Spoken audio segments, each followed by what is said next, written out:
राष्ट्रसंतांचे साहित्य वाचन साधना अंतर्गत जोडलेल्या माझ्या सर्व बंधू भगिनींना मी सप्रेम जय गुरु करते.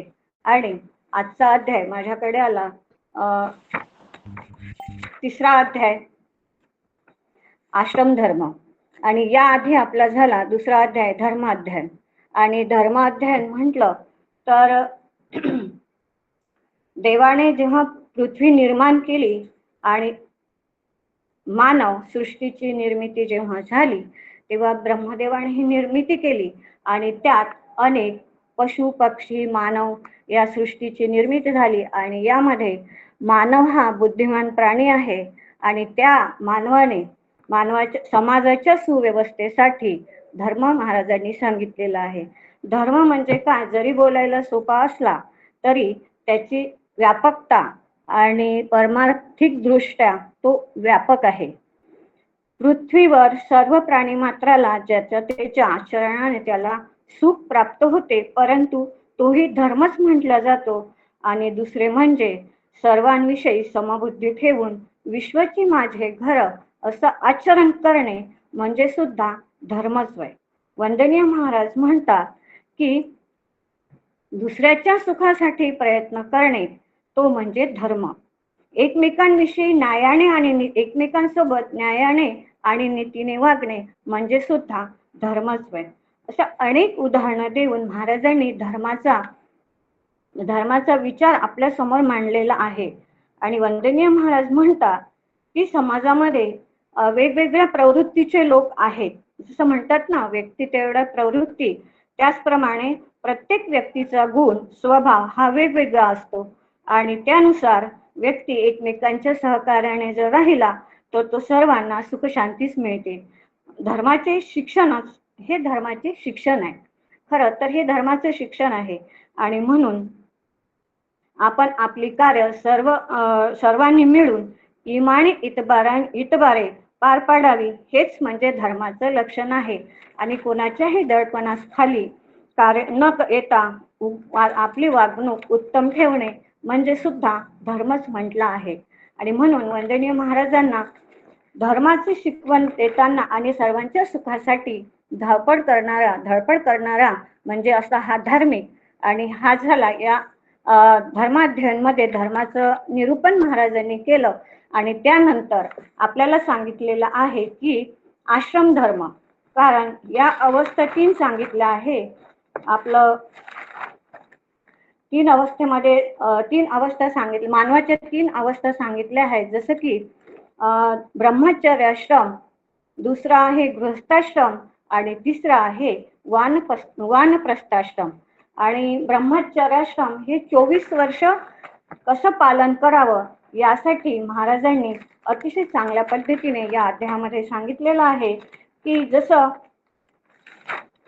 महाराज म्हणतात, श्रोत्यांनी प्रश्न केला की मागच्या अध्यायामध्ये ब्रह्मचर्याची माहिती सांगितली आणि धर्माचे शिक्षण हा जीवन विकासाचा पाया आहे. असं महाराजांनी म्हटलं की धर्माचे शिक्षण म्हणजे हा जीवन विकासाचा पाया आहे. परंतु सर्वच ब्रह्मचारी राहू शकतील का आणि राहतील का? मग संसाराचा गाडा कोणी हाकायचा बरं आणि कोणी चालवा असा प्रश्न निर्माण झाला.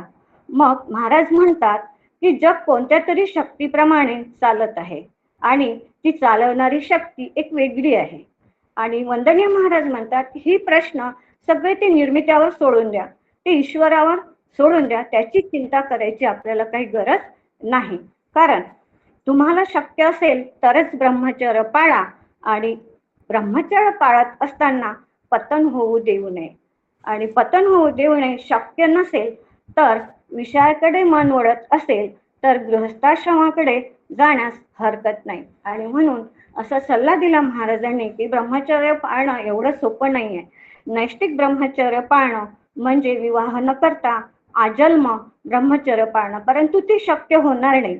आणि जर कोणाची इच्छा असेल तर त्याला बंधन सुद्धा नाही. परंतु जर नैतिक पतन होत असेल तर आपण गृहस्थाश्रमाकडे जाऊ शकतो अशी सावधगिरीने महाराजांनी सांगितलं. जर मुलगा वयात आला आणि तो जर स्वैरपणे वागू लागला तर सर्व जन्म त्याचा दुःखी जाईल. आणि त्यासाठी विषय लंपट शरीराचा नाश करणारे कुत्र्या डुकरांसारखे शक्तिहीन संतानाचा जन्म देणाऱ्या ना कधी संसार सुखी स्वर्गमय होईल का, असा प्रश्न महाराजांनी केला. आणि म्हणून वंदनीय महाराज म्हणतात की जर संसार सुखी करायचा असेल, तर आपल्या जीवनाचा जर उद्धार करायचा असेल, तर त्यासाठी ब्रह्मचर्याचा ठेवा प्रत्येकाने सांभाळलाच पाहिजे. आणि त्यानंतर जगाचा तोल जर सांभाळायचा असेल आणि वंश परंपरा जर पुढे चालवायची असेल, तर त्यासाठी 24 वर्ष ब्रह्मचर्य पाळणे आणि त्यानंतर गृहस्थाश्रमाचा स्वीकार करणे अगदी योग्य आहे, असं वंदनीय महाराज म्हणतात. आणि म्हणून निसर्ग नियम लक्षात घेता गृहस्थाश्रमाची योजना आखली गेली आहे. त्यामुळे व्यक्ती, गाव आणि देश या योग्य दिशेने जर चालेल आणि म्हणून म्हटलं आहे की जर समजा लग्न केलेच नाही, तर सेवा कार्याला शोभा सुद्धा येत नाही. अट्टहास करणारे निरर्थक समजावे, कारण त्याचे इंद्रिय मन स्थिर आहे, शरीर मन आणि इंद्रिय स्थिर आहे आणि सत्कार्यामध्ये जर मन रमत आहे, तर त्याला बंधन सुद्धा नाही. परंतु वंदनीय महाराज या ठिकाणी असेही म्हणतात की ब्रह्मचर्य व्रत पाळणे हेही सोपं नाही आहे, कारण हा मार्ग कठीण आहे. आता मग कसा कठीण? जसं लंगड्या माणसाने पर्वतावर चढणे योग्य आहे का? नाही. आंधळ्याने युद्धामध्ये नेम धरणे शक्य होईल का? नाही. आणि तिसरी गोष्ट म्हणजे मुक्या माणसाने वेद म्हणणे हे वेद उच्चार करावा हे सुद्धा योग्य नाही. त्याचप्रमाणे ब्रह्मचर्य व्रत पाळणे हे सुद्धा कठीण आहे. म्हणून नैष्टिक ब्रह्मचर्य हे सुद्धा सोपं नाही, असं महाराजांनी या ठिकाणी म्हटलं आहे. जसं मानवाने निसर्गाशी लढाई करणे यासारखंच हे ब्रह्मचर्य पाळणे आहे. म्हणून महाराजांनी म्हटलं की नैष्टिक ब्रह्मचर्य हे अतिशय कठीण आहे आणि ते सोपं नाही. आणि म्हणून त्यासाठी महाराजांनी मग सांगितलं की धर्मशिक्षण होऊन झालं, ब्रह्मचर्य झालं, 24 वर्षाचा मुलगा झाला की मोठा मुलगा झाला की तो सर्व कलांमध्ये तरबेज झाला की त्याला 24 वर्ष निष्ठेने ब्रह्मचर्य पाळले की अशा मुलांचा विवाह करणे अतिशय योग्य आहे, असं महाराजांनी सांगितलं.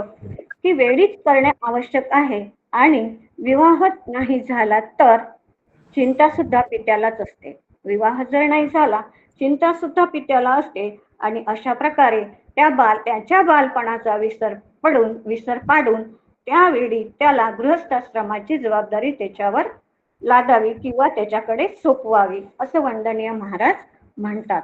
आणि म्हणून गृहस्थाश्रमाचा धर्म कोणता, आचरण कसे करावे, ध्येय कोणते, कार्य कोणते, ही सर्व जबाबदारी त्याला समजून सांगावी.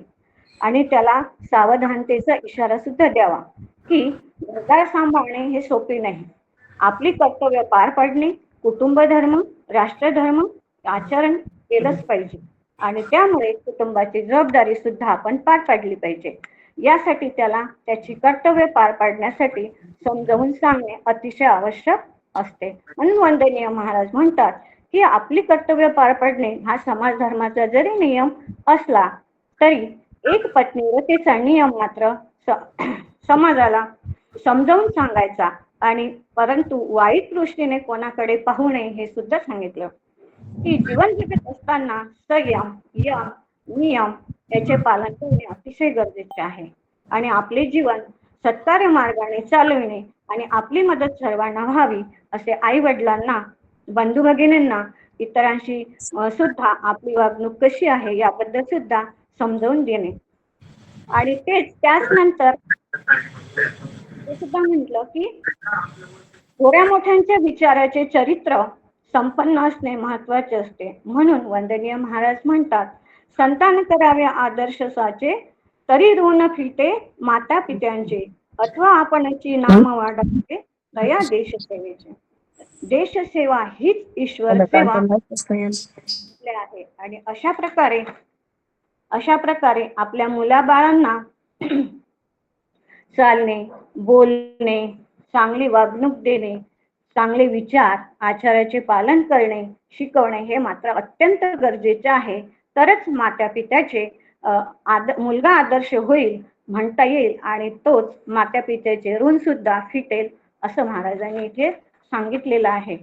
आणि प्रत्येक आईवडिलांची इच्छा असतेच की आपला मुलगा आदर्श व्हावा, परंतु भोवतालची परिस्थिती पाहता मुलगा आदर्श करणे हे सुद्धा कठीण आहे. आजच्या परिस्थितीमध्ये मुलाच्या आदर्शपणाची कारण आजचं वातावरण, आज भोवतालचं वातावरण एवढं गढूळ झालेलं आहे की तंत्रज्ञानाचा वापर, मोबाईल, टीव्ही, व्यसनाधीनता, अनेक अशा समस्या आपल्या भोवती आहे. आणि या समस्यांमध्ये जे मुलं राहतात त्या समस्येचा सामना त्यांना करावा लागतो. आणि त्यामधून जर आणि त्यामध्ये जर मूल भरकटलं तर सांभाळणे कठीण जातं. आणि म्हणून म्हटलं आहे की ब्रह्मचर्याचं पालन जसं कठीण आहे, तसं आजची परिस्थिती पाहता मुलगा आदर्श बनवणं हे कर्तव्य सुद्धा कठीण आहे. आणि म्हणून अशा परिस्थितीत आई वडिलांची दूरदृष्टी कशी असावी आणि कशी असणे गरजेचं आहे हे सुद्धा महाराजांनी आपल्याला पटवून दिलं आहे. जसे आपल्या मुलांबाळ अजून पुन्हा आणखी महाराजांनी हे सुद्धा म्हटलं की जसे आपल्या मुलासाठी दुसऱ्यावर अन्याय करणे हे सुद्धा चुकीचं आहे. कारण वंदनीय महाराज म्हणतात, सेवेकरिता झटावे ऐसे व्यापकपणे साधावे, हेच गृहस्थाश्रमे शिकावे लागते तत्व. खरा गृहधर्म हाच माणसांमध्ये आपपरभाव नसावा. अनेक उदाहरणं देऊन महाराजांनी आपल्याला या अध्यायामध्ये गृहस्थाश्रमाविषयी पटवून दिलेलं आहे. आणि दुसरी गोष्ट, आपण म्हणतो वडील म्हणून मुलाप्रतींचं आचरण कसं असावं, आणि तसंच पती म्हणून पत्नींविषयी त्या पतीचं आचरण कसं असावं हे सुद्धा या अध्यायामध्ये महाराजांनी अतिशय चांगल्या पद्धतीने समजवून दिलं आहे.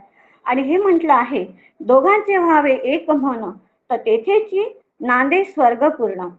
हे सुद्धा अनेक ओवींमधून महाराजांनी प्रत्येकाला सावधान केलेलं आहे. जसं मुलगा झाला, आई वडील झाले, पती पत्नी झाले, प्रत्येकाचे उदाहरणं देऊन महाराजांनी या अध्यायामध्ये आपल्याला स्पष्ट करून सांगितलंय. पुत्र होत नाही म्हणून स्त्रियांची एके ठिकाणी आपण असं पाहतो, मुलगा नाही म्हणून स्त्रियांची अवहेलना सुद्धा केली जाते.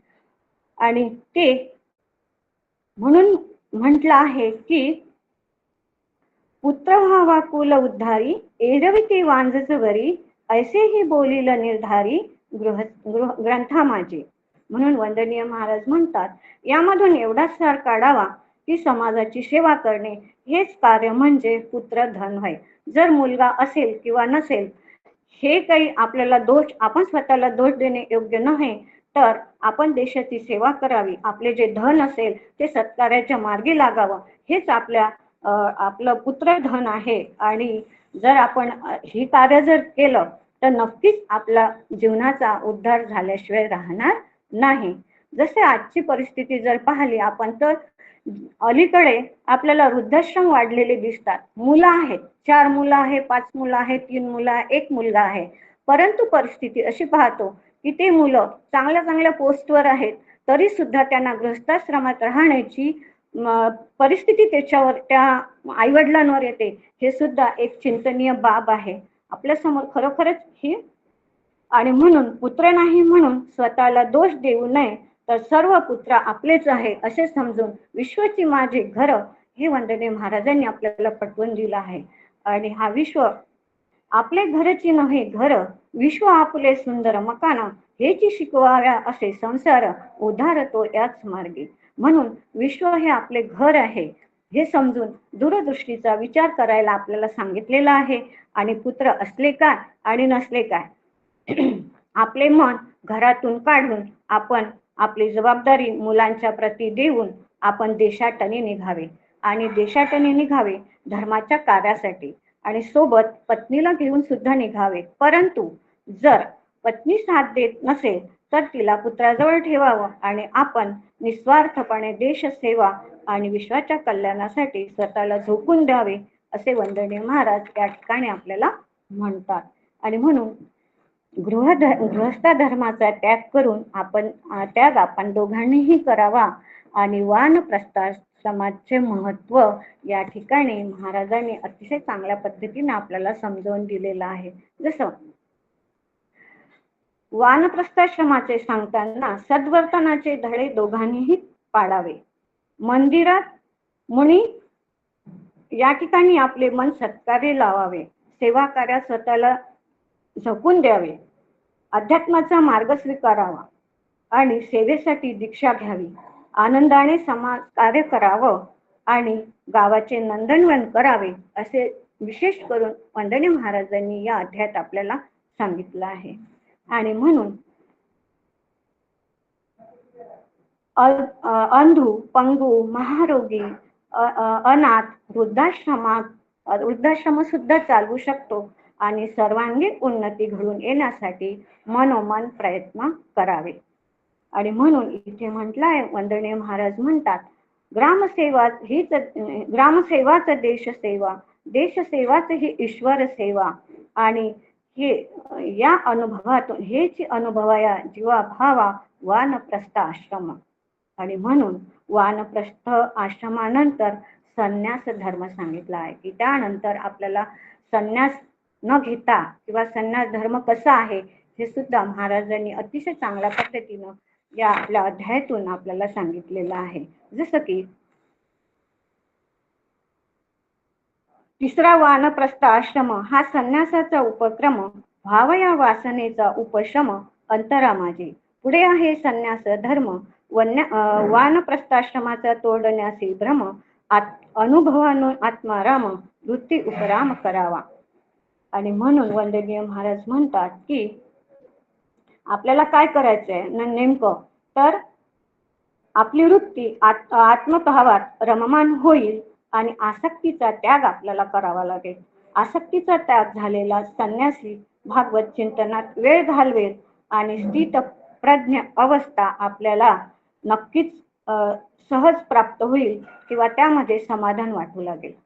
आणि म्हणून जिवंतपणे मुक्ती सुख प्राप्त आणि या जन्मात जीवनाची पूर्ण सार्थकता झाली तरच हेच धर्माचे खरे हृदय आहे, असं वंदनीय महाराज म्हणतात. आणि म्हणून निष्काम सेवा ही कर्माचे फळ आहे आणि ह्या ग्रंथाचा सारही आहे.